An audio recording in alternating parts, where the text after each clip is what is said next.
The silence of space around surveillance station Kepler-7 was broken only by the steady hum of sensors sweeping the border regions of the Calvary Empire. Admiral Theron stood on the observation deck, his forearms clasped behind his back in the traditional posture of vigilance. For 20 cycles, he had monitored this sector without incident. The Empire's borders were secure, its protocols are absolute, and its database is comprehensive. Every vessel that crossed into Imperial space was catalogued, identified, and processed according to regulations established over 3,000 years of galactic dominance. The alert tone shattered his routine meditation. "Admiral," called sensor operator Milvis from her station below. "Unknown contact. Sector 97 Alpha. No transponder signal." Theron descended the spiral ramp with practiced ease. His species had evolved on a high-gravity world, and the station's artificial gravity felt light beneath his feet. "Display," he commanded. The main holographic projector flickered to life, showing a three-dimensional representation of the border zone. A single red marker pulsed at the edge of sensor range. "Moving at a steady velocity toward the inner systems. Specifications?" Theron said. Milvis manipulated her console, her secondary arms dancing across holographic controls, while her primary arms typed rapidly on the physical keyboard. "Mass readings are inconsistent. Energy signature doesn't match any known classification." She paused, her crest rising in what Theron recognized as confusion. "Admiral, the computer has no match in the database. No match." Theron moved closer to the display. In 3,000 years, the Calvary Empire had encountered and catalogued 417 spacefaring species. Every ship design, every propulsion system, every energy signature was recorded in exhaustive detail. "Check again." "Already running tertiary verification," Milvis replied. Her eyes never left her screens. "No match across all parameters. The ship's configuration is completely unknown." Theron felt his secondary heart begin to accelerate, a physiological response his species experienced when facing the genuinely novel. "Hailing frequencies?" "All standard protocols." The communications officer, a young Calvari named Restock, initiated contact. "Unknown vessel. This is the Imperial surveillance station Kepler-7. You have entered Calvary space without proper authorization. Transmit your identification codes and species designation immediately." They waited. The red marker continued its steady progression, unchanging in speed or heading. "Repeat the hail," Theron ordered. "Cycle through all registered language protocols." Restock complied, sending the message in 47 different languages, covering every known species in this region of the galaxy. The unknown vessel's only response was its continued movement deeper into Imperial territory. "Could it be automated?" asked Milvis. "An ancient probe, perhaps, with no match in our historical records?" Theron shook his head. "Unlikely. But that energy signature suggests active power generation, consistent with a crewed vessel." "None." He made his decision quickly. 20 cycles of uneventful monitoring had not dulled his training. "Send for Commander Cyril. Have her bring Battle Group Hammerfall to these coordinates." He transmitted the location data with a gesture. "Standard interdiction protocols. I want that ship stopped and boarded. If it won't identify itself, we'll identify it ourselves." The response came within minutes. Commander Cyril's sharp features appeared on the communication screen. Her ceremonial battle armor gleamed even through the holographic transmission. "Admiral, you're certain this requires a full battle group? When something appears in our space with no record of its existence, Commander, I prefer caution." Theron then forwarded all sensor data to her ship. 12 cruisers and 4 dreadnoughts should suffice. Standard formation, standard protocols. Simply stop it and determine what it is. Cyril's expression showed confidence bordering on amusement. "One ship against 16? Admiral, we could accomplish this with a single cruiser." "Nevertheless, I want an overwhelming presence," Theron said firmly. "And Commander, enable all recording systems. If this is a first contact situation, the Emperor will want complete documentation. As you command. Cyril offered the traditional salute, her forearms crossing over her chest in sequence. Battle Group Hammerfall will intercept within 2 hours. The transmission ended. Theron returned to the observation deck, watching the red marker on the long-range display. Something about this situation troubled him beyond the obvious irregularity. The ship's behavior suggested purpose, not malfunction. It maintained perfect velocity and heading as if it knew exactly where it was going and saw no reason to deviate or respond to hails. 2 hours felt like 10 cycles. When Battle Group Hammerfall finally appeared on sensors, Theron felt a surge of pride. 16 Imperial warships dropping out of faster-than-light travel in perfect formation was a sight that had made lesser species surrender without firing a shot. The dreadnoughts alone massed more than the unknown vessel by a factor of 50. Their weapons could reduce a small moon to debris. Cyril's voice came through on the priority channel. "We have visual confirmation, Admiral. Transmitting now." The observation deck's main screen switched to an optical feed from the flagship's forward cameras. Theron stepped closer, studying the unknown vessel with intense focus. It was unlike anything in the Imperial database, yet strangely familiar in its basic configuration. A central cylindrical hull with what appeared to be rotating sections suggesting artificial gravity generation. Propulsion systems at the rear showed no visible exhaust, indicating some form of reactionless drive or highly efficient plasma recirculation. The hull was dark, almost black, with minimal external lighting. Strange markings covered its surface, symbols that meant nothing to Theron's trained eye. But what caught his attention most was the shape affixed to the ship's bow. A blue sphere with white swirls and brown-green continents. A world. The ship bore the image of a world. "Commander Cyril, document those markings," Theron said, "especially the sphere symbol." "Already recorded, Admiral." Cyril's tactical display showed Battle Group Hammerfall surrounding the unknown vessel in a three-dimensional formation that left no avenue of escape. "We're in position, initiating final hail." Theron listened as Cyril delivered the standard interdiction message. "Unknown vessel, you are surrounded by Imperial military forces. Cut your engines immediately and prepare to be boarded. Failure to comply will result in forcible seizure of your vessel. This is your final warning."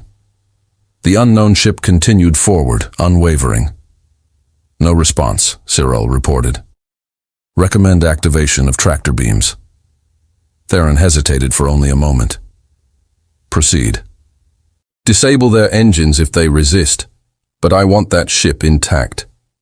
4 of the cruisers activated their tractor beam projectors, invisible fields of gravitational force that could seize a vessel and hold it immobile. The beams locked onto the unknown ship from multiple angles. For 3 seconds, nothing happened. Then the unknown vessel did something that made Theron's secondary heart stop entirely. It accelerated, not away from the tractor beams, but directly through them, as if the gravitational fields were meaningless. Alarms screamed across Battle Group Hammerfall's communication channels. "Impossible," Cyril shouted. "Nothing breaks through the 4-point tractor lock."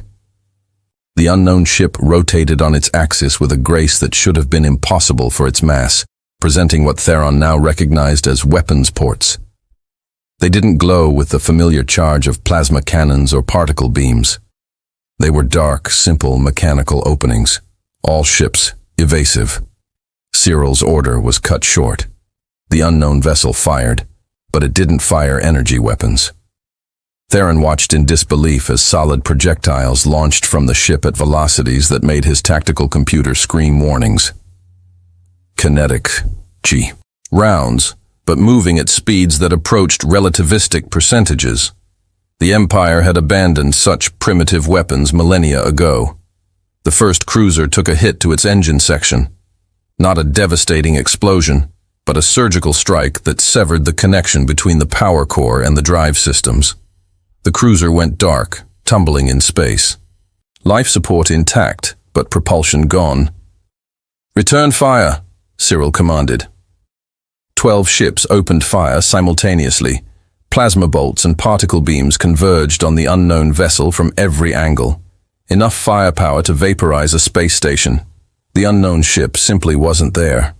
It moved with impossible agility, its trajectory shifting in ways that violated every principle of momentum Theron had learned in the Imperial Naval Academy. Shots that should have connected passed through empty space, as the vessel seemed to predict firing solutions before they were executed. Another kinetic round struck a dreadnought.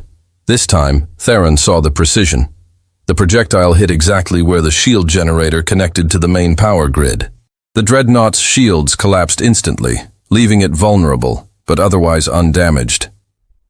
"They're not trying to destroy us," Theron whispered, realization dawning. "They're disabling us." A third shot took out the weapons array on another cruiser. A fourth disabled the navigation systems on a dreadnought.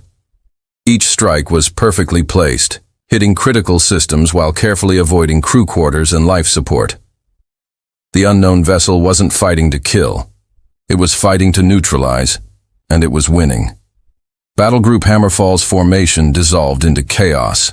Ships tried to scatter, to range, to establish any kind of tactical advantage. The unknown vessel moved through them like a predator through a herd. Each movement is economical and purposeful, its weapons fired with mechanical regularity, each shot accounting for a disabled system, a crippled ship. Cyril's flagship took a hit to its main communications array. Her voice became broken and static-filled. "Admiral, can't maintain, requesting emergency." 6 minutes after the engagement began, it was over. Battlegroup Hammerfall floated in space. 16 ships reduced to helpless hulks. Engines disabled, weapons offline, shields collapsed. A few injuries from impacts and sudden maneuvers, nothing more. The unknown vessel had been careful, surgical, almost gentle in its devastation. The unknown ship oriented itself back to its original heading and engaged its drive systems. It accelerated smoothly away from the debris field of disabled Imperial warships, resuming its course as if nothing had interrupted its journey. Theron stood frozen on the observation deck, his forearms hanging limply at his sides. In 3,000 years of Imperial expansion, nothing like this had ever been recorded. A single unknown vessel had defeated a full battle group without suffering a scratch, without firing a single lethal shot, and without ever acknowledging their communications. "Send priority alert to Imperial Command," Theron said, his voice barely above a whisper. "Code Crimson. Unknown hostile capability encountered. Species unidentified. Technology unclassified. Threat level." He paused, struggling to find the appropriate designation. Threat level cannot be determined. The communications officer stared at him. "Sir, Code Crimson hasn't been issued in over 500 cycles." "Issue it now," Velis commanded, and added this to the report. "Whatever that was, whoever built it, they've been watching us. They knew exactly where to hit us. They understood our tactics, our technology, our weaknesses. They've studied us." He looked at the distant point of light that represented the unknown vessel, now accelerating beyond sensor range, and we know absolutely nothing about them. High Inquisitor Velis stood in the circular chamber at the heart of Imperial Intelligence Headquarters, surrounded by holographic displays that filled the air with light and data. Each display showed a different encounter, a different sector, a different group of Imperial ships left disabled and drifting. Her 6 eyes tracked multiple screens simultaneously, a capability that had earned her species the role of intelligence analysts throughout the Empire. 9 encounters, 9 defeats, 9 identical patterns. "Play sequence 4 again," she commanded. "Slow motion. Tactical overlay." The hologram expanded, showing a border patrol of 6 Imperial destroyers encountering an unknown vessel in the Outer Reach sector. The ship's design differed from the one that had disabled Battlegroup Hammerfall, but the symbol was identical, that blue sphere with continental markings. The tactical computer highlighted the engagement progression in color-coded timestamps. Velis watched as the Imperial ships attempted standard interdiction. She watched as the unknown vessel, with almost casual efficiency, disabled every ship within 4 minutes. She watched as it continued on its way, leaving no wreckage, no bodies, only humiliated survivors and destroyed equipment. Computer, analyze firing patterns across all 9 encounters. Look for consistency in weapon selection and target prioritization. The holographic display shifted, overlaying data from all incidents. Lines of probability appeared, connecting target points across different ships and different battles. The pattern was undeniable. Shields first, Velis muttered, her primary eyes tracking the data while her secondary eyes monitored incoming reports. Always shields. Then engines, then weapons, then communications. The same sequence every time. Her assistant, a young cavalry officer named Breston, approached with a data tablet. High Inquisitor, the Xenotechnology Division has completed their analysis of the weapon signatures. Report. The weapons are kinetic projectiles, ma'am. Solid matter accelerated to approximately 30% of light speed. Breston's crest flattened in confusion, a gesture that indicated his species found something disturbing. The technology is primitive. We abandoned kinetic weapons 3,000 cycles ago as inefficient, and yet they defeated Battlegroup Hammerfall in 6 minutes. Velis turned her attention to a different display, one showing energy signatures from recovered Imperial shield generators. Our shields are designed to deflect energy weapons, plasma, particles, directed radiation. They create a magnetic field that redirects charged particles around the ship. Yes, Mom.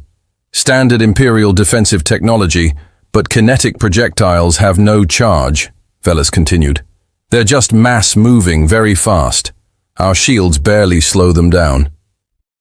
She felt something cold settle in her central chest. They knew. They specifically chose weapons that bypass our primary defense. Breston's crest rose slightly. You're suggesting they studied our technology before engaging? I'm not suggesting it, officer. I'm stating it as fact. Velis pulled up another display. This one shows communication logs. Look at this. Battle Group Hammerfall cycled through 47 different hailing frequencies. Standard protocol when facing an unknown vessel. Yes, ma'am. We cover every registered language and communication method, and this unknown ship ignored all of them. Velis highlighted specific timestamps. But notice this. In 3 of the 9 encounters, when Imperial forces activated their emergency quantum communication systems, the unknown vessels immediately deployed jamming fields. Not before. Only when we used quantum communications. Breston leaned closer to the display. They were monitoring our communications, waiting to see what technologies we would use. By exactly. Velis expanded the tactical map to show all 9 encounter locations. Now, look at the distribution. These incidents span 12 sectors across the entire frontier. These aren't random encounters. This is systematic observation. The young officer stared at the map, his 4 arms crossing in unconscious mimicry of defensive posture. How many ships are we dealing with, High? Inquisitor. That's the question that keeps me from meditation, Velis admitted. She pulled up comparative analysis of the vessel configurations. Look at the differences. This one has rotating sections for gravity generation. This one appears to use acceleration-based gravity. This vessel has external sensor arrays, while this one has them recessed into the hull. These aren't the same ship appearing in multiple locations, multiple ship classes, Preston said slowly. Which means this isn't one rogue vessel or a single pirate crew with stolen technology, Velis finished. This is an organized fleet from an organized civilization. They have infrastructure, resources, and manufacturing capability. They built these ships deliberately, designed them specifically to counter our technology, and deployed them across our entire frontier. She walked to the chamber's center, where a massive holographic projector displayed the known galaxy. Hundreds of thousands of stars glittered in the display, with Imperial territory marked in red. The 9 encounter locations appeared as pulsing white markers at the borders. Computer, analyze unknown vessel trajectories. Extrapolate origin points. The computer processed for several seconds, then drew lines backward from each encounter location. The lines converged roughly in a region of space beyond Imperial borders, in an area marked as unexplored on their charts. That region has no recorded spacefaring civilizations, Preston said. We surveyed it 800 cycles ago. Nothing but primitive life forms and pre-industrial societies. 800 cycles is a long time, officer. Velis studied the convergence point. Civilizations rise faster than we expect sometimes. The chamber doors opened with a pneumatic hiss. Velis turned to see Emperor Karveth himself enter, accompanied by his war council. She immediately performed the traditional obeisance, all 6 eyes closing briefly in respect. "Rise, High Inquisitor," the Emperor commanded. His voice carried the harmonic undertones that marked him as a male of the Imperial bloodline. "I've read your preliminary reports. Tell me plainly, what are we facing?" Velis straightened, meeting the Emperor's gaze with her primary eyes, while her secondary eyes continued monitoring the displays. "Your Majesty, we are facing an unknown spacefaring species with technology that is simultaneously primitive and sophisticated. They use kinetic weapons we abandoned millennia ago, but they deploy them with precision we cannot match. Their vessels are smaller than our dreadnoughts, but more maneuverable than our fighters. And most concerning, they have studied us extensively while remaining completely unknown to us." Grand Marshal Torvin, the Empire's supreme military commander, stepped forward. His species was a warrior caste, bred for combat over thousands of generations. "You're telling the Emperor that we're at a disadvantage against ships that use primitive weapons?" "I'm telling the Emperor that we're at a disadvantage against an enemy who knows everything about us, while we know nothing about them," Velis corrected. "Primitive weapons can be devastatingly effective if your enemy's defenses aren't designed to stop them. These vessels don't use energy weapons because energy weapons wouldn't work as well against their own defenses. They're built on an entirely different technological paradigm." She manipulated the holographic display, showing comparative analyses. "Our weapons and defenses evolved together over 3,000 years. We refined energy weapons because we refined energy shields. We created better shields to stop better weapons. It's an arms race with ourselves. And these unknowns didn't participate in that race," they said slowly. "They developed along a different path." "Yes, Your Majesty. And when 2 different technological paths meet, neither side has the advantages they're used to." Velis brought up footage from the battle group Hammerfall engagement. "Watch this carefully. When our ships fire, there's a charge-up period. 0.3 seconds for plasma cannons, 5 seconds for particle beams. The weapons must build up energy before firing." The War Council watched as the hologram played out the battle. "Now watch the unknown vessel's weapons." Velis highlighted the mechanical ports on the strange ship. No charge-up, no energy build-up. The projectiles are already at full velocity the instant they leave the barrel. Our tactical computers are designed to predict firing solutions based on energy signatures. These weapons have no signature until they fire. Grand Marshal Torvin's crest was fully extended now, a sign of agitation. "You're saying our entire fleet is vulnerable to this technology?" "I'm saying our entire fleet is designed to fight enemies who fight like we do," Velis clarified. "These unknowns don't fight like we do. They fight like they evolved in an entirely different strategic environment."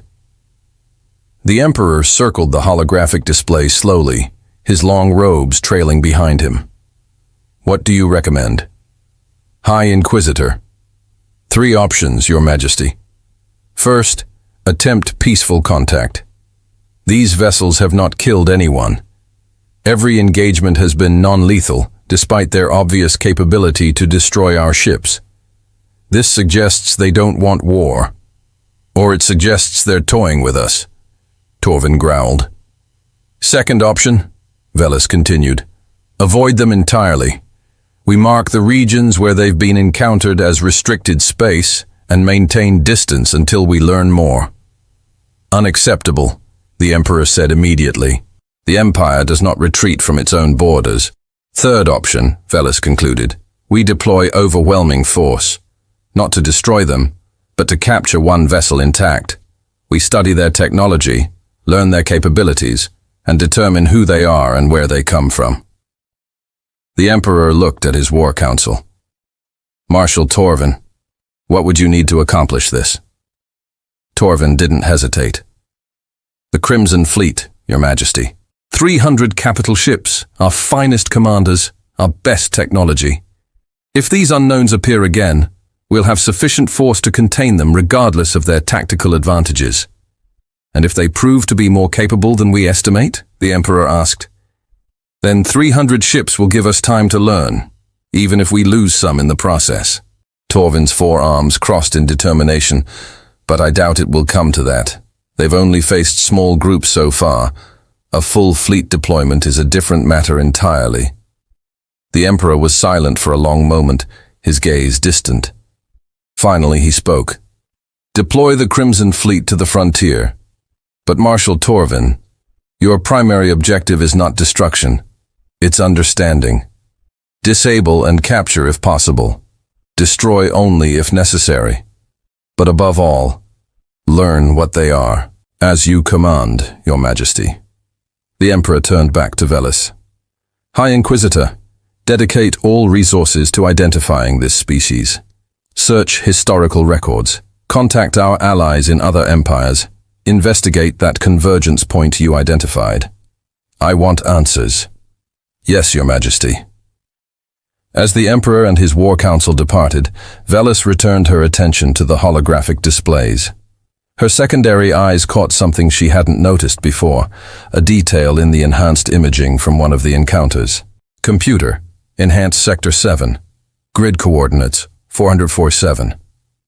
The image expanded, showing the hull of one of the unknown vessels in extreme detail. There, barely visible among the strange symbols, was something that made Velis's central chest tighten with the emotion she rarely felt. Fear. Letters. Not symbols or pictographs, but actual phonetic letters from an alphabet. They were small, almost insignificant, but the computer could translate them through linguistic analysis. United Earth Exploration Service. Earth. The species called their homeworld Earth. And that blue sphere on their hulls wasn't just decoration. It was their planet. They carried an image of their home world on every vessel. Velis pulled up the convergence point analysis again, then overlaid it with deep space survey data from 800 cycles ago. She searched for any world matching that description, blue with white atmospheric patterns and continental land, masses. The computer found it. A planet in the unexplored region, catalogued but never visited. The survey had noted it as having primitive life forms, nothing more. The planet orbited a yellow dwarf star, third from the sun in its system. Computer, calculate travel time from that world to our frontier at standard Imperial FTL speeds. The answer appeared, 420 cycles. Now calculate travel time at double standard FTL speeds, 210 cycles. Velis felt her heart beating rapidly. If this species had developed faster than light travel, even marginally better than Imperial standard, they could have reached the frontier in the time since the last survey. And if they'd been traveling, observing, studying the Empire for that long without being detected, she opened a priority channel to the Emperor's private office. Your Majesty, I have preliminary findings. The species calls themselves human, and their home world Earth. Based on survey data, they've potentially been observing us for over 200 cycles. The Emperor's response was immediate. Over 200 cycles? How did we not detect them? Because we weren't looking, Your Majesty. We surveyed their world 800 cycles ago, found nothing of interest, and never returned. They could have developed FTL travel any time after that. They've had centuries to study us without interference. There was a long silence. Then, High Inquisitor, this changes everything. If they've been watching us that long, they know more about us than some of our own allies. The Crimson Fleet's deployment just became far more complicated. Yes, Your Majesty. We're not facing a new species making first contact. We're facing a species that's already completed their study of us. They know exactly what they're doing. Velis looked at the image of Earth displayed on her screen. A blue world, beautiful, and seemingly fragile. But from that world had come ships that defeated Imperial battle groups with almost casual ease. Computer, she said quietly, begin deep analysis of human tactical patterns. I want to know how they think, how they fight, and what they want. And I want to know it before the Crimson Fleet encounters them." The computer acknowledged her command and began processing terabytes of combat data. Velis settled in for a long night of analysis.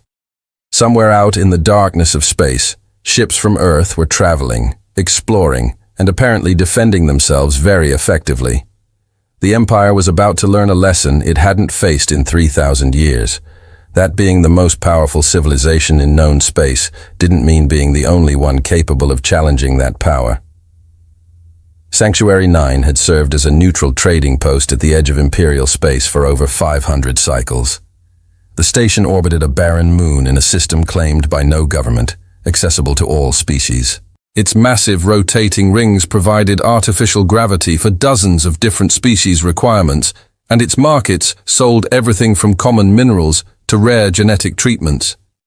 It was a place where empires met independence, where information flowed as freely as currency, and where the usual rules of territorial sovereignty didn't apply. Station Master Coven had seen many unusual things dock at his facility over the decades. Ships from species barely capable of FTL travel, ancient vessels held together by determination and improvised repairs, even the occasional Imperial dreadnought whose captain wanted to purchase goods without filling out official requisition forms. But when his sensors registered the approaching vessel, he felt his third eye dilate with surprise. The ship matched the descriptions in the urgent bulletins transmitted throughout the region. Dark hull, cylindrical configuration, that distinctive blue sphere symbol on its bow. One of the unknown vessels that had been systematically humiliating Imperial forces across the frontier, and it was requesting permission to dock. "This is Station Master Caven approaching the vessel," he transmitted, his voice remarkably steady considering his anxiety. "You are cleared for docking at Port 17 Upper Ring. Please maintain minimal velocity and follow the guidance beacons." The response came immediately, and Caven was shocked to hear it in perfect Imperial standard language. "Sanctuary 9. This is the exploration vessel, Pathfinder. Thank you for the clearance. We appreciate your hospitality." The voice was pleasant, melodic, with subtle tonal variations that suggested sophisticated vocal capabilities, but more importantly, it spoke Imperial standard, fluently, without hesitation or translation delay. Caven watched on external cameras as the Pathfinder approached the docking port with textbook precision. The ship was smaller than he'd expected from the combat reports, perhaps 300 mm long with none of the aggressive design aesthetics typical of warships. It looked more like an exploration vessel than a battleship, which made its reported combat performance all the more remarkable. The docking clamps engaged with a satisfying clunk. Caven checked his atmospheric sensors, ensuring the docking port matched the environmental requirements in the ship's automated transmission. Nitrogen-oxygen atmosphere, standard gravity, temperature comfortable for most carbon-based species. Nothing unusual. Docking complete, Pathfinder. Welcome to Sanctuary 9. Will you be requiring refueling, supplies, or repair services? Negative on refueling and repairs, Station Master. We would like to purchase some local food items if possible for our cultural database. Also, we're hoping to establish formal diplomatic contact with the Galactic Empire. Is there a protocol for that? Caven's third eye dilated again. You want to establish diplomatic contact? After that is following the recent incidents. You mean after your military tried to capture our ships and we defended ourselves? The voice from Pathfinder sounded almost amused. Yes. After that, we've been trying to establish peaceful contact for months. Your military keeps shooting first and asking questions never. Before Caven could formulate a response, his sensors detected the ship's airlock opening. He switched his external cameras to the docking port entrance and watched as beings emerged from the Pathfinder. Humans. He was seeing humans for the first time. There were 5 of them walking upright on 2 legs, in a manner similar to several other bipedal species in the galaxy. They wore simple clothing in various colors, not armor or environmental suits, suggesting they found the station's atmosphere comfortable. Their skin tones varied from pale cream to deep brown, and they had hair in different colors and styles atop their heads. They looked remarkably ordinary. Nothing about their appearance suggested they were the tactical geniuses who had been defeating Imperial forces. The one in front, a female with dark brown skin and hair bound in a complex pattern of braids, approached the station's greeting area. She smiled, a facial expression that Cavan's cultural database identified as friendly among many species. "Station Master Cavan?" she asked, looking directly at the security camera. "Granted," Cavan said, triggering the interior doors. "Welcome to Sanctuary 9, Captain Park." He met them in the main reception hall, a space designed to accommodate various species sizes and mobility requirements. Captain Park approached with her hand extended, a gesture Cavan recognized as a greeting from his database. He carefully shook her hand, noting the warmth of her skin and the firmness of her grip. "Thank you for receiving us," Elena said. "I apologize if our arrival causes any complications. We understand the Empire has been looking for us." I'm looking for you might be an understatement, Captain." Cavan gestured toward his office. "Perhaps we should speak privately." Elena nodded and followed him, leaving her crew to explore the station's market areas. Once inside his office, she settled into a chair designed for bipedal species and looked at him with eyes that seemed to hold both warmth and sharp intelligence. "Station Master, my species, humanity, has been exploring this region of space for about 8 of our years. We've launched 12 exploration vessels from Earth, each traveling in different directions to meet whatever civilizations exist out here." Elena spoke clearly, choosing her words carefully. "We come in peace. We want to establish trade relationships, cultural exchanges, and peaceful coexistence with everyone we meet." "Then why have you been attacking Imperial ships?" Cavan asked bluntly. "We haven't attacked anyone," Elena replied with equal directness. "We've defended ourselves when your military tried to capture us. Every encounter followed the same pattern. We enter a system, they surround us with overwhelming force. They demand our surrender, and we decline to be taken prisoner. We've been very careful not to kill anyone. Our weapons are designed for precision strikes against systems, not crew." Cavan accessed his console, pulling up reports from the various encounters. Battle Group Hammerfall, 12 cruisers and 4 dreadnoughts disabled in 6 minutes. "They activated tractor beams and tried to seize our ship by force," Elena said. "We removed their capability to do that. We didn't kill anyone because we don't want to kill anyone. We're explorers, not conquerors. The Empire doesn't see a distinction between defending yourself very effectively and being hostile. Then the Empire needs a better perspective." Elena leaned forward slightly. "Station Master, let me be very clear. We don't want conflict with the Calvari Empire. We don't want their territory, their resources, or their submission. We simply want to be left alone to explore in peace. But if they keep trying to capture us, we'll keep defending ourselves." "You make it sound simple, but the Empire has never encountered a species that could defeat their military forces so easily. You've frightened them." "Good." Elena's expression became serious. "Maybe fear will motivate them to talk instead of shoot. That's why we're here, on your neutral station. We're hoping you can help us establish proper diplomatic channels." Cavan considered this carefully. He'd been station master for 40 cycles, and in that time, he'd facilitated dozens of first contact situations between various species. But none had quite like this, where one side had already demonstrated overwhelming military superiority, but still wanted peace. "I can contact the Empire on your behalf," he said slowly, "but I cannot guarantee their response. You've humiliated their military forces. Pride is a significant factor in Imperial politics." "We understand pride," Elena said, "but we also understand necessity. They can keep sending ships to capture us and keep losing, or they can talk to us and everyone benefits. It's not complicated math. I'll send the message immediately." "Thank you, Station Master." Elena stood and offered her hand again. "We'll wait at the station. In the meantime, my crew would like to experience your market. We have items to trade if you're interested in art from Earth, Data files containing our culture and history. Perhaps some of our food items. Food. You're willing to trade cultural information? Of course. That's part of why we're out here. To share and learn. Elena smiled again. We're not trying to be mysterious, Station Master. We're just trying to be neighbors. After Elena left, Cavan composed a priority message to Imperial Command. He included everything the humans' stated intentions, their appearance, their willingness to establish diplomatic relations. He sent it through the fastest quantum communication channels available and settled in to wait. The response came within 3 hours, faster than he'd expected.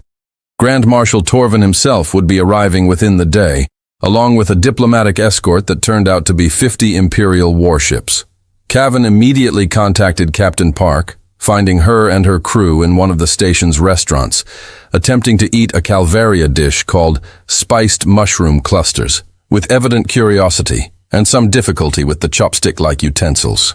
Captain Park, the Empire is sending representatives to meet with you, but they're bringing 50 warships as an escort.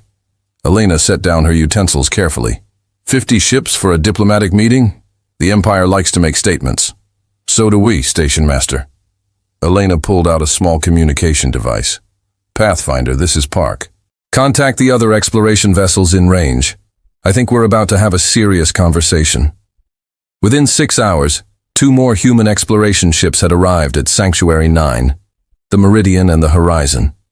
Each bore the same blue sphere symbol, and each docked peacefully at the station without incident.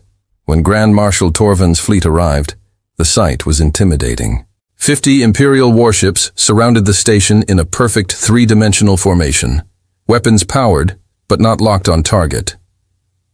The Grand Marshal himself came aboard with an escort of 20 armed soldiers, all in ceremonial armor that gleamed under the station's lighting. Cavan had arranged the meeting in the station's largest neutral hall, a space designed for multi-species negotiations. Captain Elena Park stood waiting with 2 other human captains, a tall male with pale skin named Richard Olson from the Meridian, and a shorter female with East Asian features named Keiko Tanaka from the Horizon. Grand Marshal Torvin entered with the deliberate confidence of someone accustomed to being the most dangerous individual in any room. He was a head taller than Elena, his forearms positioned in a stance that suggested both readiness and authority. His species crest was fully extended, a display meant to intimidate. Elena didn't appear intimidated. Grand Marshal Torvin, she said, offering her hand. Thank you for agreeing to meet with us. Torvin looked at her extended hand, but didn't take it. You are the humans who have been attacking Imperial forces. We're the humans who have been defending ourselves against Imperial forces trying to capture us, Elena corrected calmly. There's a difference. You destroyed the battle group Hammerfall. We disabled battle group Hammerfall without killing anyone, Elena said, and only after they activated tractor beams and tried to seize our ship by force. Self-defense is not aggression, Grand Marshal. Torvin's crest flattened slightly, a sign of consideration. Where is your empire? Your fleet? How many ships do you have? We don't have an empire, Captain Olson said. Earth sent 12 exploration vessels into space on different vectors. Each ship operates independently with an expected mission duration of 50 years. We're explorers, Grand Marshal, not invaders. The Grand Marshal stared at them. 12 ships? You attacked our battle groups with only 12 ships total? We didn't attack anyone, Captain Tanaka said patiently. We've defended ourselves exactly 12 times across various sectors when your military attempted to capture us. 12 ships, 12 encounters. We're not hiding a secret fleet. Torvin walked slowly around the 3 human captains, studying them as one might study potential threats. You expect me to believe that 12 exploration vessels have defeated Imperial military forces in every engagement?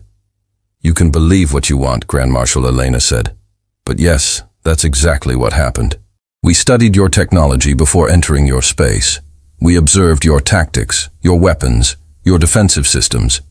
We designed our ships specifically to defend against them if necessary, while we hoped it wouldn't be necessary. She paused.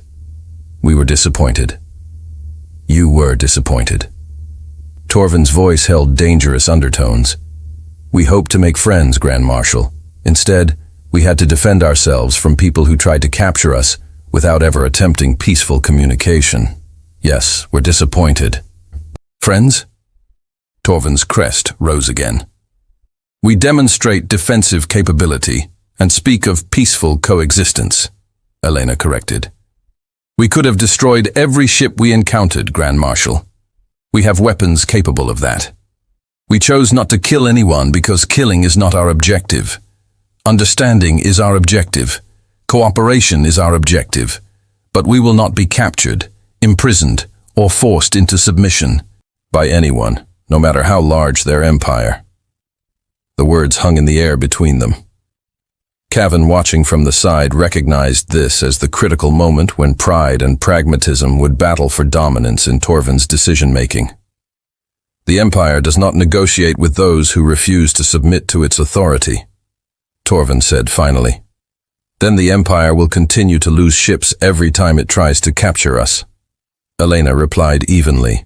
We're offering you an alternative, Grand Marshal. Diplomatic relations, cultural exchange, mutual trade agreements, respect for territorial boundaries. All we ask in return is to be left alone to explore in peace. If you can't accept those terms, then we'll continue defending ourselves every time you attack us.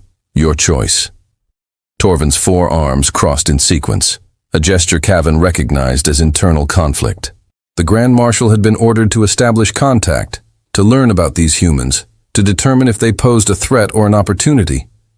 But his pride, his military training, his species' entire cultural heritage pushed him toward demanding submission. I need to consult with the Emperor, Torvin said finally. You will remain at this station until I return. We'll remain here because Station Master Cavan has been kind enough to let us use his facility, Elena said. Not because you ordered us to. That's an important distinction, Grand Marshal. Torvin's crest flattened completely, a sign of either deep respect or barely controlled anger. We're explorers who have traveled thousands of light years from home to see what's out here. Elena replied. Brave and foolish might both apply, but we're also tired of being shot at when we've done nothing. We want peace, but we won't surrender our freedom to get it. The Grand Marshal departed with his escort, returning to his flagship. The 50 Imperial warships remained in position around the station, a silent reminder of the Empire's power. Elena sat down heavily in one of the chairs. Her calm exterior cracked slightly. Did I just destroy any chance of peace by being too confrontational? Maybe, Captain Olsen admitted. But if we show weakness now, they'll never respect us. The Emperor will decide, Cavan said quietly. Torvin is proud, but he's not stupid. He knows his fleet cannot capture your ships without unacceptable losses. The question is whether the Emperor's pragmatism can overcome the Empire's pride. Elena looked at the blue sphere symbol on her uniform, the image of Earth, their home, impossibly distant, and yet always present. We came so far to make friends, she said softly. I really hope we don't have to keep fighting. Outside the station, the Imperial fleet maintained their positions. Inside the Pathfinder, Meridian, and Horizon, human crews waited with weapons, powered and defensive systems ready.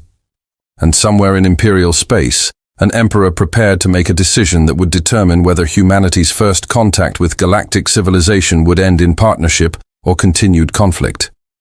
The galaxy held its breath. Grand Marshal Torvin stood on the bridge of his flagship Eternal Dominance, looking at the tactical display with growing frustration. 3 human ships orbited Sanctuary 9, surrounded by 50 of the Empire's finest warships. By every logical calculation, his force should be overwhelming. 50 against 3 should not even qualify as a battle. It should be a capture operation. But the reports from the previous encounters kept playing through his mind. Battle Group Hammerfall, disabled in 6 minutes. 3 destroyer squadrons, neutralized in 4 minutes each. A dreadnought patrol, left drifting in under 7 minutes. Every single engagement showed the same pattern. Imperial forces vastly outnumber the humans, Imperial forces losing quickly and completely. The quantum communication system chimed, indicating an incoming priority message from the Emperor himself. Torvin straightened his ceremonial armor and activated the holographic display. Emperor Karveth appeared in perfect detail, his expression grave. Marshal Torvin, High Inquisitor Valus has briefed me on human capabilities. I need your honest assessment. Can the Crimson Fleet defeat these humans if they choose to fight? Torvin wanted to answer with absolute confidence. His pride demanded it. His training insisted that 300 Imperial warships could defeat any enemy. But his duty required honesty. Your Majesty, I believe we could overwhelm them through sheer numbers. But the cost would be significant. These humans have demonstrated tactical superiority in every engagement. Their weapons bypass our shields, their jamming blinds our targeting systems, and their ships move with precision we cannot match. If the 3 vessels at Sanctuary 9 chose to fight, we would win eventually, but I estimate we would lose at least 15 ships in the process, possibly more. The Emperor was silent for a long moment. 15 ships to defeat 3? Yes, Your Majesty, and those are just the 3 ships here. Captain Park claimed there are 12 human vessels total scattered across our frontier. If they coordinate their efforts, the Empire could face casualties we haven't seen in 500 cycles. The Emperor finished. And all against a species that claims they only want to explore peacefully. They have demonstrated restraint, Your Majesty. Every encounter could have resulted in destroyed ships and thousands of casualties. Instead, the humans disabled our vessels carefully, minimizing harm to crews. This suggests they are being truthful about their peaceful intentions.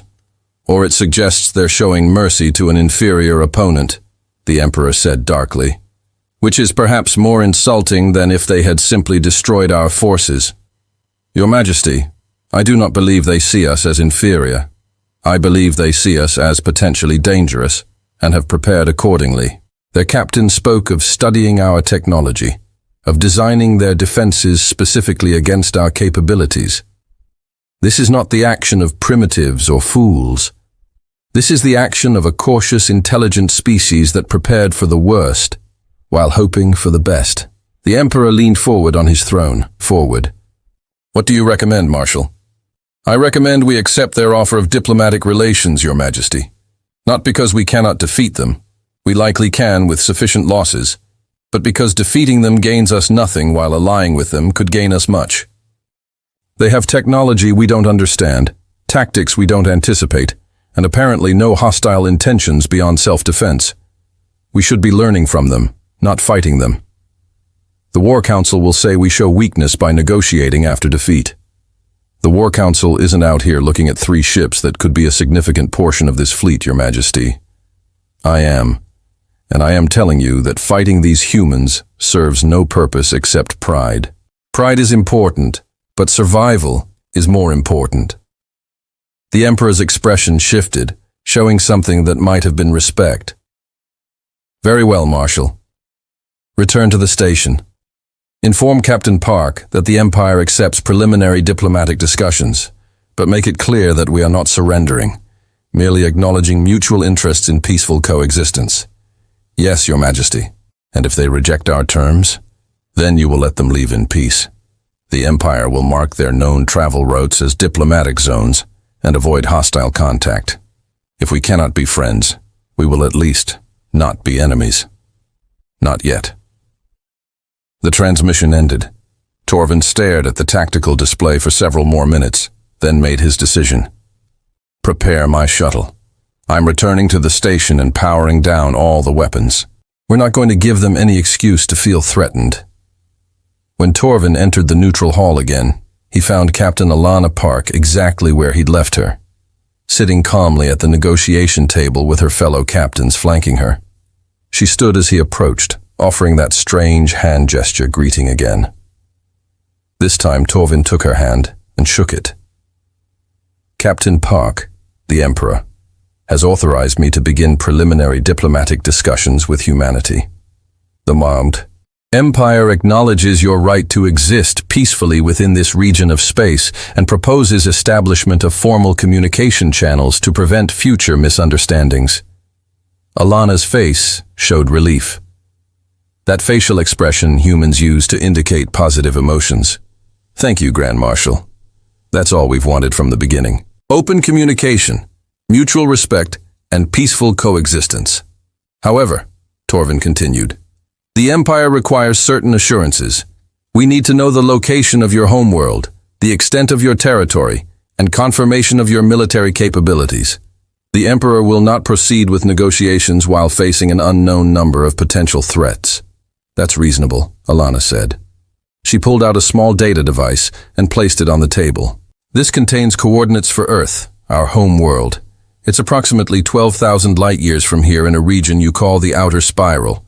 We have one planet, no territory beyond our own star system, and as I've told you, 12 exploration vessels.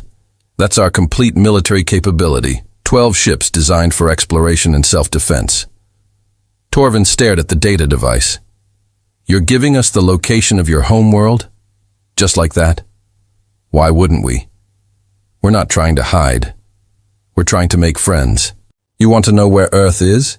Here's the coordinates. You want to visit. We'll welcome delegations. You want to establish trade. We'll negotiate fairly.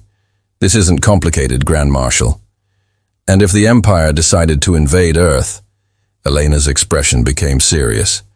Then you'd find 12 very angry exploration ships returning home to defend it. And you'd discover that these vessels you've encountered were designed for exploration and mild self-defense. Our actual military ships are something different. But that's not going to happen because the Empire isn't stupid enough to start a war over nothing when they could have a peaceful neighbor instead. Torvin's crest rose in what might have been admiration. You speak very boldly for someone whose entire species could be found and threatened. We speak honestly because lying serves no purpose.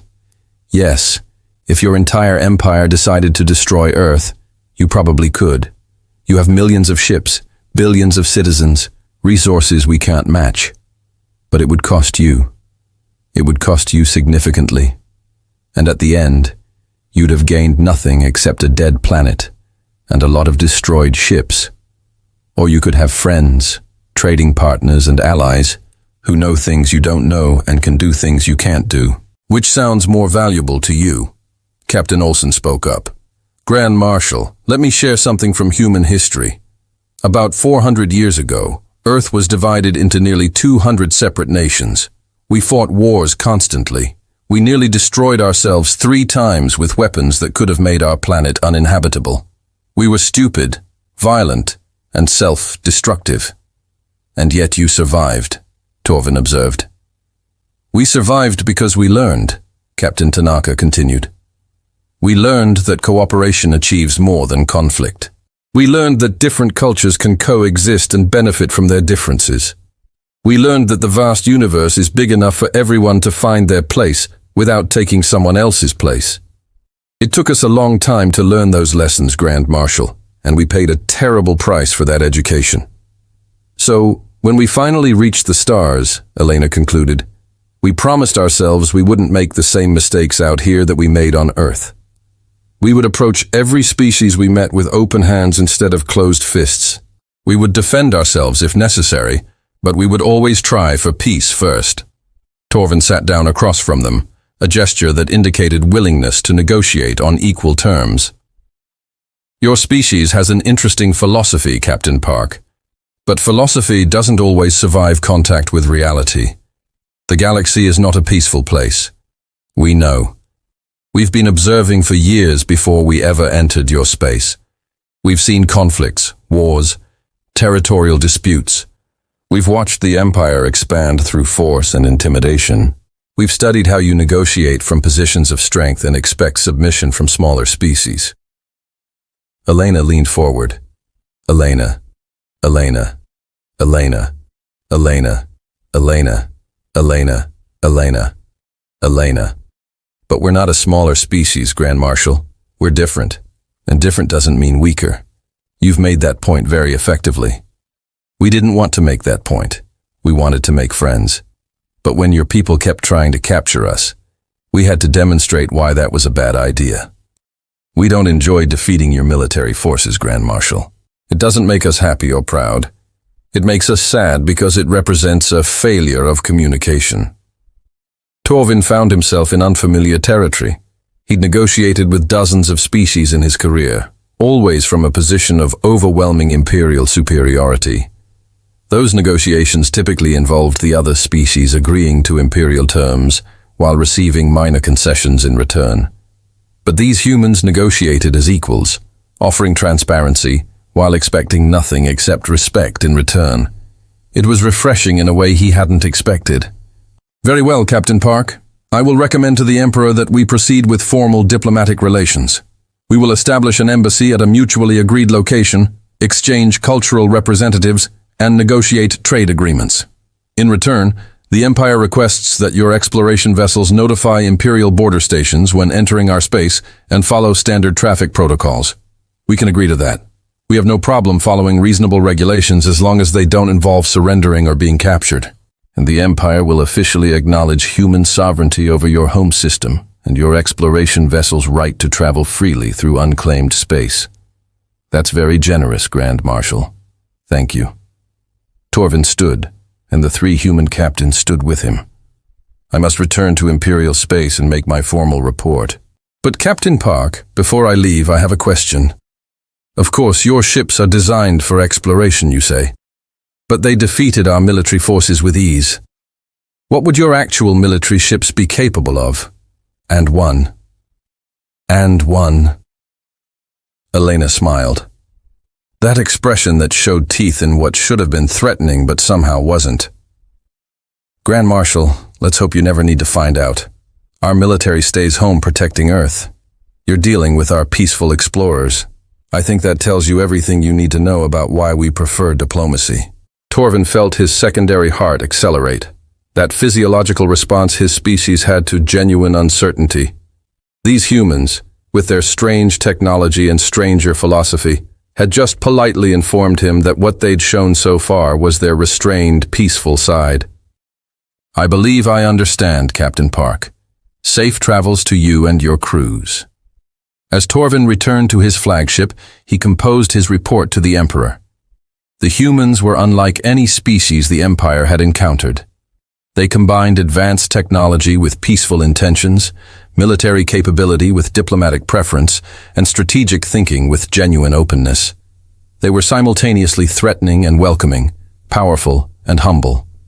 They were, Torvin realized, exactly the kind of neighbors the Empire needed if it wanted to survive the challenges ahead.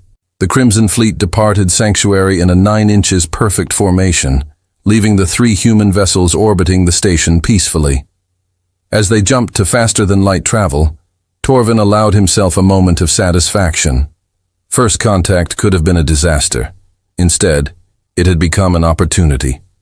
The Empire was about to learn a great deal from humanity, and secretly Torvin suspected humanity had a great deal to learn from the Empire as well. Perhaps this was what genuine diplomatic relations looked like, not one side dominating the other, but both sides recognizing mutual value. It was a novel concept for the Galactic Empire, but as Grand Marshal Torvin reviewed the combat data one more time, studying how 3 human ships had defeated every challenge the Empire presented. He thought perhaps novel concepts were exactly what the Empire needed. The galaxy was larger than they'd imagined, and humanity had just proven that size wasn't everything. The Grand Assembly Hall on Vex Prime had witnessed many historic moments in the 3,000 years of Imperial history. Treaties had been signed here, wars declared here, emperors crowned here, but Emperor Karveth doubted the chamber had ever held an announcement quite like the one he was about to make. 6 months had passed since Grand Torvin's encounter with the humans at Sanctuary 9. 6 months of careful negotiations, cultural exchanges, and gradual understanding between 2 civilizations that approached existence from fundamentally different perspectives. Now the Emperor stood before the assembled representatives of every Imperial province, every allied species, and every major political faction, ready to make formal what had been provisional. Members of the Grand Assembly Karveth began, his voice amplified through the chamber's acoustic systems. Today marks a new chapter in Imperial history. I am pleased to announce the establishment of formal diplomatic relations between the Calvary Empire and humanity of the planet Earth. The chamber erupted in mixed reactions. Some representatives offered the traditional gesture of approval, crossing their arms in sequence. Others remained silent, their body language indicating skepticism or concern. A few openly expressed dissent through their species' particular methods of showing disagreement. Carveth raised his primary hand for silence. I understand this decision concerns many of you. We have all heard the reports of human vessels defeating our military forces. We have all wondered whether these humans represent a threat to Imperial security. That is why I have asked High Inquisitor Velis to present her complete analysis of humanity, what she calls the human paradigm.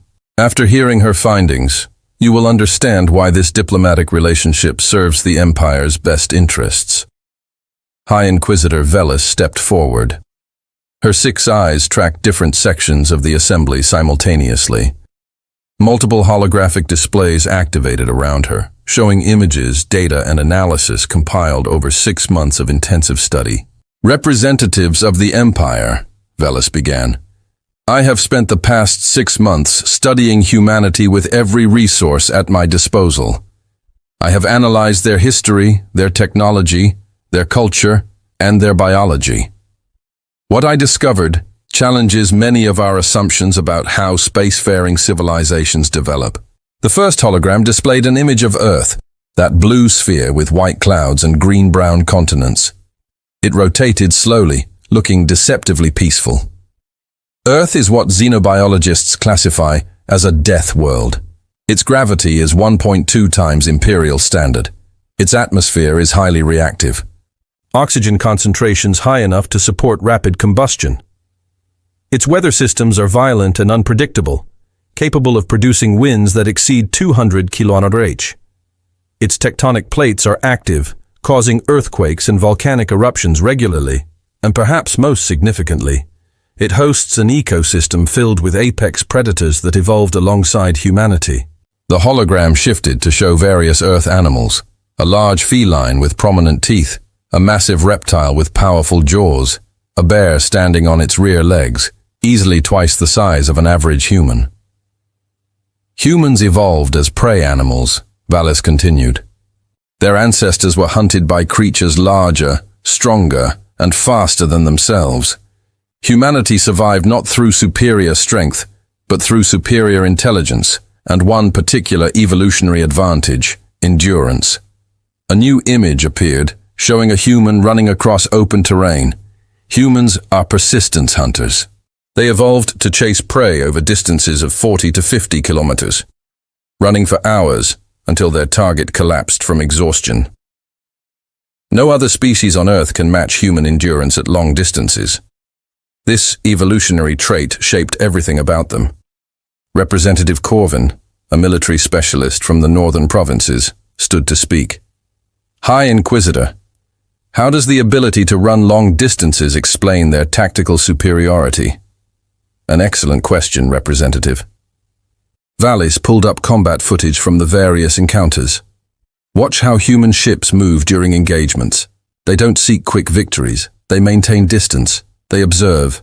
They wait for optimal firing solutions. They fight like persistence hunters, patient, methodical, always thinking several steps ahead. When Battle Group Hammerfall attempted to capture the Pathfinder, the humans didn't panic or flee. They simply outlasted our tactical decision-making cycle. Another representative spoke up. But their weapons technology kinetic projectiles. Those are primitive. On the surface, yes, Velis agreed. But consider this. Humans developed ranged weapons before they developed agriculture. They were throwing stones to hunt animals while still living in caves. This is unprecedented among known species. Most civilizations develop agriculture first, then tools, then eventually weapons. Humans reversed that order because they needed weapons to survive. The hologram showed a progression of human weapons, simple thrown stones, then spears, then bows and arrows, then firearms, and finally the relativistic railguns their ships carried. Humans have been perfecting ranged combat for over 2 million years, Velis said. By the time they reached the stars, they had such mastery of kinetic weapons that they saw no reason to adopt energy-based systems. "Why change what works perfectly?" Vela said from the Five. "And it does work." Grand Marshal Torvin spoke from his position near the Emperor. "Their railguns have accuracy and stopping power that exceeds our plasma cannons at any range. We dismissed kinetic weapons as primitive. They perfected what we abandoned." Velas nodded. "Which brings me to the most important aspect of the human paradigm, their political structure. Or rather, their lack of unified political structure." The hologram shifted to show a map of Earth with hundreds of colored regions marked across its surface. When humans developed faster than light travel, they did not have a unified world government. Earth has approximately 200 sovereign nations, each with its own government, culture, and priorities. These nations compete with each other economically, scientifically, and sometimes militarily. Murmurs of confusion rippled through the assembly. Representative Corvin spoke again. "How can a divided species possibly coordinate space exploration?" "They don't coordinate in the way we understand it," Velas explained. "The 12 exploration vessels we've encountered were funded and built by a coalition of Earth nations working together voluntarily, not through central authority. Each ship operates independently, making its own decisions while following broad mission guidelines. This decentralization is alien to Imperial thinking, but it has significant advantages." She pulled up a timeline showing technological development rates. Because Earth nations compete with each other, they innovate rapidly. The Empire developed faster than light travel over 800 cycles of steady research. Humans went from first powered flight to moon landing in 66 of their years. From moon landing to FTL travel took only 83 more years. They achieved in less than 2 centuries what took us nearly a millennium. Competition drives innovation. Emperor Carveth observed. "This is not a comforting thought, meaning see. I'm seen, unquote, meaning see, meaning seen, I'm seen, meaning seen. No, Your Majesty. But it is a useful one. Humans are not inherently more intelligent than other species. They simply structure their civilization to reward rapid innovation and adapt quickly to new challenges." When they encountered the Empire's military forces, they had already studied our tactics and technology for years. They designed their defenses specifically to counter our strengths. Representative Thaxus, a diplomat from the eastern provinces, stood. "High Inquisitor, you speak of human advantages. But what are their weaknesses? Surely they must have vulnerabilities." Velas paused, considering her answer carefully. Their greatest weakness is also their greatest strength, their diversity. Earth has 7,000 different languages, dozens of major religions, and countless cultural traditions that sometimes conflict with each other. They have struggled throughout their history with cooperation. They have fought wars among themselves that nearly destroyed their civilization multiple times. So, they are prone to internal conflict, Thaxus said. "This could be exploited. I would advise strongly against attempting that, Representative." Velas's tone became stern. "Yes, humans fight among themselves, but when faced with external threats, they unify with remarkable speed. Their history shows repeated patterns of competing nations joining together to face common enemies. And as Ambassador Park told Grand Marshal Torvin, the 12 exploration vessels we've encountered are peaceful. Their actual military remains at Earth, protecting their homeworld. We have not seen humanity's warfighting capability, only their defensive capability." The chamber fell silent as the implications settled over the assembly. They had seen what human explorers could do. What could human warriors accomplish? Emperor Carveth stood, drawing all attention to himself. "This is precisely why I have chosen diplomatic relations over continued conflict. High Inquisitor Velas has demonstrated that humanity operates from a different paradigm than any species we've encountered. They combine qualities we thought incompatible with individualism, with cooperation, competition with unity, peaceful intentions with military capability. We can fight them, and perhaps eventually overwhelm them through sheer numbers, or we can learn from them as they learn from us. He activated the central holographic display, showing a representation of the galaxy, with Earth's star system highlighted. Humanity sent 12 ships in 12 different directions from their homeworld. 12 vessels scattered across the galaxy, each making their own first contact with whatever civilizations they encounter. We know about the 12 ships that reached our borders, but what about the others? How many other species have encountered humans by now? How many alliances might humanity be forming while we debate whether to fight or befriend them? The Emperor's words struck home. The galaxy was vast, filled with countless species and civilizations. If humans were establishing relationships with multiple empires simultaneously, the political landscape was shifting in ways the Galactic Empire hadn't anticipated.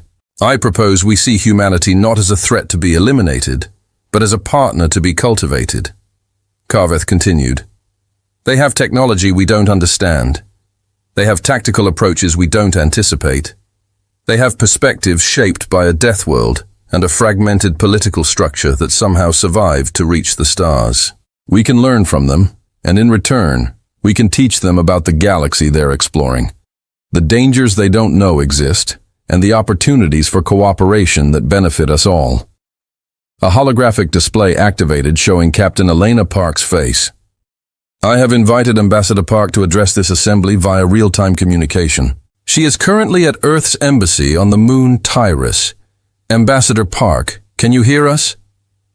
Elena's image solidified, showing her standing in what appeared to be a simple office with Earth's blue sphere symbol on the wall behind her. Emperor Karveth, members of the Grand Assembly, thank you for allowing me to speak to you today. Ambassador Park, Representative Corvin said, his tone formal but not hostile.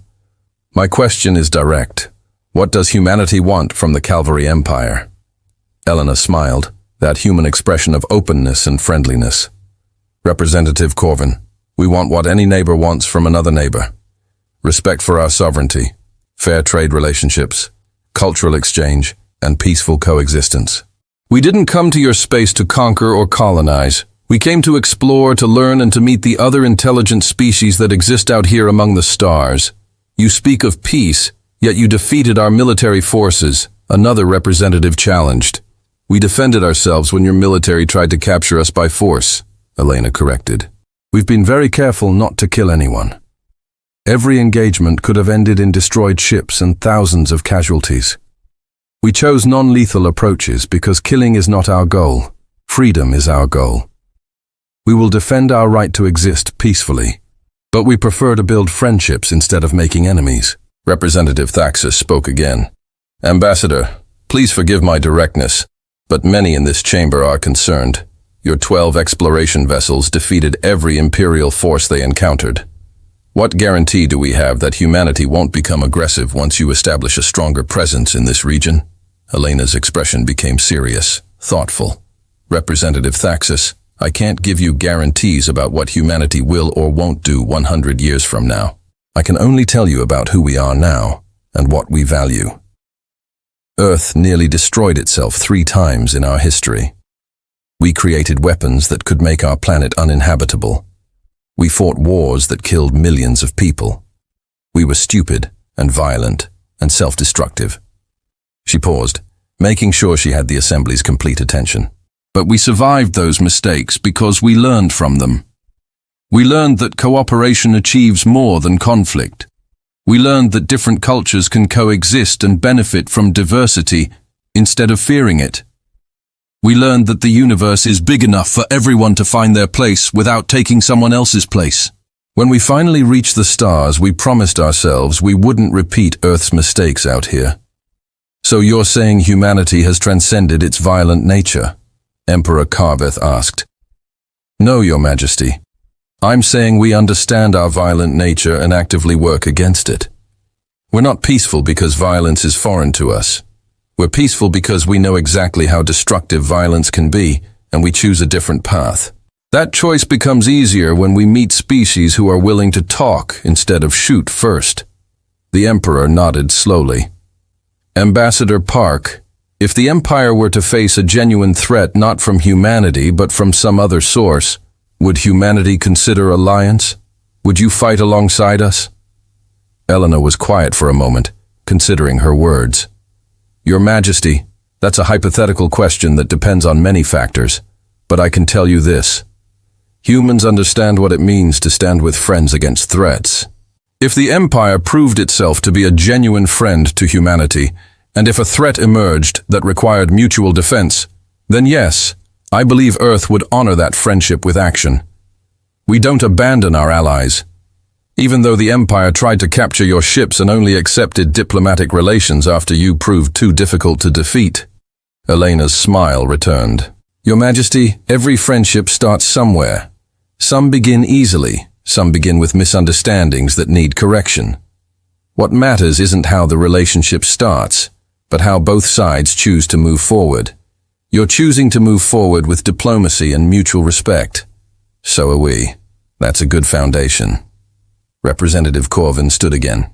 Ambassador, one final question. High Inquisitor Velis mentioned that your exploration vessels are not military ships. Can you clarify the difference? Of course, Representative.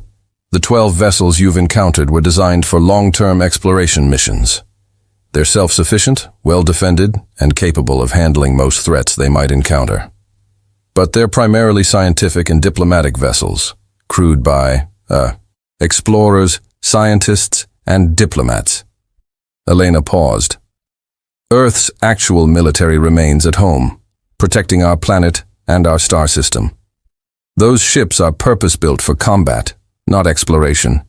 They're faster, more heavily armed, and operate under different rules of engagement. And how many military vessels does Earth have? Corvin asked. Enough to defend ourselves if necessary. But Representative, asking about military capabilities is like asking someone how many locks they have on their door. The answer doesn't really matter as long as you're entering as a friend instead of trying to break in. We're offering friendship.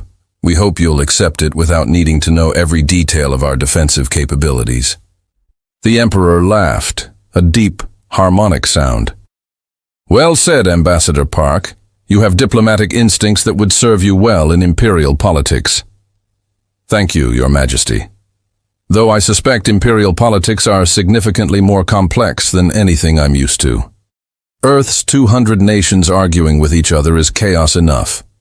Emperor Carveth addressed the Assembly one final time. I call for a formal vote on the establishment of permanent diplomatic relations with humanity. Those in favor, signal approval. The vote took several minutes as representatives consulted with their constituents and advisors. When the count finished, the result was clear, 2-3 in favor, with the remainder abstaining rather than voting against. No representatives voted for outright rejection. The motion carries, Carveth announced. The Calvari Empire officially recognizes humanity as a sovereign, spacefaring civilization and establishes full diplomatic relations with Earth. Ambassador Park, your embassy on Tyras is formally acknowledged as human territory under diplomatic protection. Thank you, Your Majesty. Earth is honored by this relationship. The transmission ended. The Assembly gradually emptied as representatives departed to send reports to their provinces. Eventually, only Emperor Carveth, Grand Marshal Torvin, and High Inquisitor Velis remained in the chamber. Your Majesty, Velis said quietly, I should mention one final detail from my research. Yes, High Inquisitor. When humans sent those 12 exploration vessels into different directions, they weren't randomly scattering ships across the galaxy. They were deliberately spreading out to maximize their chances of encountering other civilizations. Each ship carries the same message, the same offer of friendship, the same willingness to defend themselves if necessary, and the Emperor prompted. And in the 6 months we've been negotiating with the humans who reached our borders, the other 11 ships have been traveling, exploring, and presumably making their own first contacts. Humanity isn't establishing a relationship with just the Calvari Empire, Your Majesty. They're establishing relationships with multiple species simultaneously across a region of space covering thousands of light years. The Emperor considered this. You're saying humanity is building a network? Yes, Your Majesty. Or a network of alliances, trade relationships, and diplomatic connections. Not an empire in the traditional sense, but something potentially more influential. They're becoming bridge builders between civilizations that might never have contacted each other otherwise. Retreat C continued. Fascinating, Emperor Karveth said softly. So while we debated whether to fight or befriend them, they were making friends elsewhere. Quite possibly, Your Majesty. Veles pulled up a star chart showing the approximate vectors of the 12 human vessels based on their known trajectories. Based on our calculations, at least 3 of those ships should have encountered the Tiverian Federation by now. 2, more likely reached the Borderless Collective. Another may have contacted the nomadic clans in the Outer Spiral. Grand Marshal Torvin studied the display with professional interest. They're not building an empire.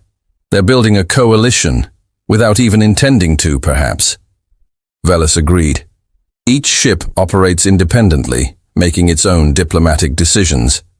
But the cumulative effect is that humanity is establishing itself as a known, respected presence across multiple regions simultaneously. In 50 years, when those exploration vessels return to Earth, humanity will have relationships with dozens of civilizations. Ma. In 50 years, Ma and those civilizations will have relationships with each other, connected through humanity. The Emperor mused. The humans become the hub of a galactic network simply by being friendly explorers. He laughed again, this time with genuine admiration. They're achieving through curiosity and openness what we've tried to achieve through strength and intimidation. I'm not sure whether to be impressed or concerned. I recommend you be impressed, Your Majesty, Torvin said. Concerned implies we view them as competition. If we view them as partners instead, their network becomes our network. We gain access to all those relationships they're building, assuming we maintain positive relations with humanity. Veles cautioned. If we mistreat them or betray their trust, we become isolated while they maintain connections everywhere else. They've inadvertently positioned themselves as critical to galactic diplomacy. Emperor Karveth walked to the chamber's observation window, looking out at the cityscape of Vex Prime stretching to the horizon. Billions of Imperial citizens living their lives, unaware of how significantly the galaxy had just shifted. 3,000 years, he said quietly. For 3,000 years, the Calvari Empire has been the dominant civilization in this region. We measured our success by territory controlled, species subjugated, and military supremacy maintained. Then, 12 small ships from a fragmented species on a death world teach us that perhaps we've been measuring success incorrectly. Your Majesty? Veles asked. High Inquisitor Marshal Torvin, I want you both to prepare comprehensive proposals. Veles, I want education exchange programs with Earth. Send our best scholars to study human history, culture, and technology. Invite their scholars here to learn about the Empire. If we're going to coexist with humanity, we need to understand them deeply, not superficially. Yes, Your Majesty. Marshal Torvin, I want military exchange programs. Not to learn their tactical secrets, though. If they choose to share, we'll learn, but to teach our officers how to think differently. Our military has become predictable because we haven't faced real challenges in centuries. The humans defeated us by thinking in ways we didn't anticipate. That's a valuable lesson. Very one. We haven't faced degradation. May not. The lesson? I'll coordinate with Ambassador Park immediately, Your Majesty. And both of you, the Emperor continued, turning to face them. I want you to consider this question. What if the Empire's future greatness comes not from expansion and conquest, but from cooperation and mutual benefit? What if the humans are showing us a path forward that's more sustainable than the path we followed? Veles and Torvin exchanged glances. The question was almost heretical by traditional Imperial standards. But after 6 months of studying humanity and negotiating with them, both had come to similar conclusions independently. Your Majesty, Veles said carefully, I believe that's exactly what humanity is showing us. They're not stronger than us militarily. We could overwhelm them with sufficient numbers. But they're more adaptable, more creative, and more willing to see potential friends instead of potential threats. Those qualities may be more valuable than raw military power. Agreed, Torvin added. Every empire eventually reaches the limit of what it can conquer and control. We've been approaching that limit for the past 2 centuries. Our expansion has slowed not because we lack military capability, but because administering more territory becomes increasingly difficult. Humanity offers an alternative model: connection without conquest, influence without occupation. The Emperor nodded slowly. Then we have much to learn, and much to teach as well. The Empire has maintained stability across hundreds of worlds for millennia. That's knowledge humanity will need as they grow. We can become partners in the truest sense, each contributing what we do well. Several thousand light-years away, aboard the exploration vessel Pathfinder, Captain Elena Park stood in her ready room reviewing the successful vote in the Imperial Assembly. Her crew had gathered in the common area, celebrating the diplomatic victory with improvised music and laughter that echoed through the ship's corridors. She pulled up a communication interface and began recording a message for Earth, knowing it would take weeks to reach home, even through quantum relay systems. Mission log, Day 1, 412. Captain Elena Park reporting. I'm pleased to inform Earth Command that we have successfully established formal diplomatic relations with the Galactic Empire. After 6 months of careful negotiations, the Empire's Grand Assembly voted to accept permanent diplomatic status. She paused, choosing her next words carefully. The Galactic are proud, powerful, and deeply invested in their own superiority, but they're also pragmatic, intelligent, and capable of changing their perspectives when presented with new information. We've shown them that humanity won't be conquered or intimidated, but we've also shown them that we prefer friendship to conflict. They've responded positively. Elena looked at the star chart on her wall, showing Earth's position relative to their current location. Home was so impossibly far away, yet through the miracle of faster-than-light travel, not truly unreachable. I think we've accomplished something important here, not just for humanity, but for this region of space. The Galactic Empire has existed for 3,000 years, building power through military strength. We've introduced them to a different approach, building influence through cooperation. If we can maintain this relationship, it could change how they interact with other species, not just us. She smiled, thinking about the conversations she'd had with Emperor Carveth, the grudging respect from Grand Marshal Torvin, and the intense curiosity from High Inquisitor Velis. They're good people, in their own way. They've made mistakes, but they're willing to learn. That's all any of us can ask for, really. A chime indicated incoming communication. Elena checked the identifier and smiled more broadly. Message continues after brief interruption. She activated the communication, and the holographic display showed Captain Richard Olsen from the Meridian. Elena, congratulations on the vote. Earth Command is going to be thrilled. Thanks, Richard. Any word from the other vessels? I know the Odyssey was heading toward the Tiverian Federation's territory. Just received confirmation this morning. The Odyssey made contact 4 months ago. The Tiverians are apparently much easier to negotiate with than the Galactic. They accepted diplomatic relations after a single meeting. Captain Anderson says they're fascinated by human cultural diversity and want to establish immediate trade relationships. That's wonderful news. What about the others? The venture reports contact with something called the Borderless Collective. They're apparently a coalition of species who reject territorial governments entirely, living in mobile space habitats.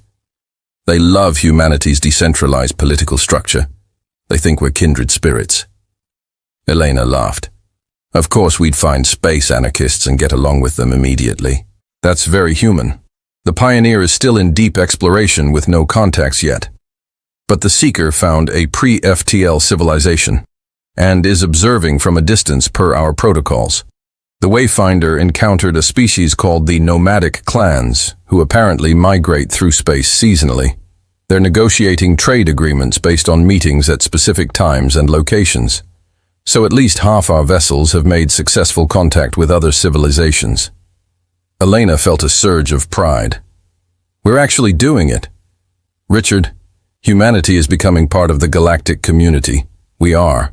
And the best part?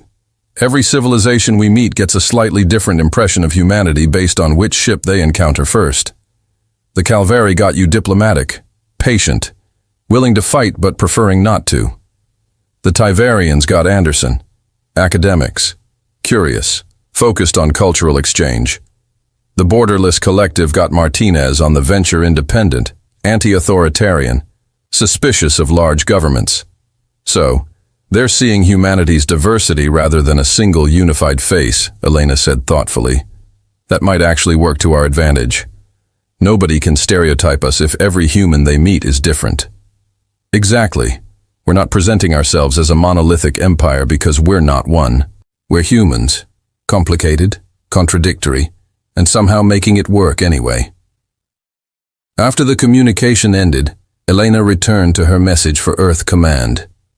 Additional information. Multiple exploration vessels have now made successful contact with various civilizations. Humanity's reputation is spreading across this region of space. We're becoming known as explorers, traders, diplomats, and yes, as people you shouldn't try to capture because we defend ourselves very effectively. She looked at Earth's blue image on her screen. The mission you sent us on was to explore and make peaceful contact with whoever we found out here. I'm happy to report, mission accomplished. But we've also done something more. We've shown the galaxy that there's a species from that small blue world in the outer spiral who values friendship, respects diversity, and will stand up for themselves when necessary. We've shown them that humans are worth knowing.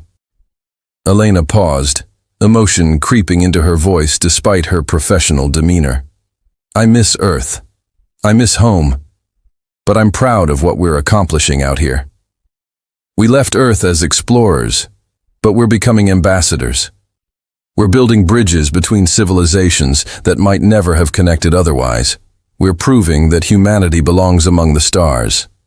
She straightened, returning to formal report mode. Captain Elena Park of the Pathfinder, concluding report. We will remain in Calvary space for another 6 months, continuing cultural exchange and establishing regular communication protocols. After that, we'll resume our exploration mission into the next region. Pathfinder out. Elena filed the report and returned to her crew's celebration. In the common area, her crew members from a dozen different Earth nations were sharing food, music, and stories. An engineer from Japan taught a pilot from Nigeria a traditional card game. A medical officer from Brazil argued cheerfully with a communication specialist from Sweden about the best way to prepare coffee.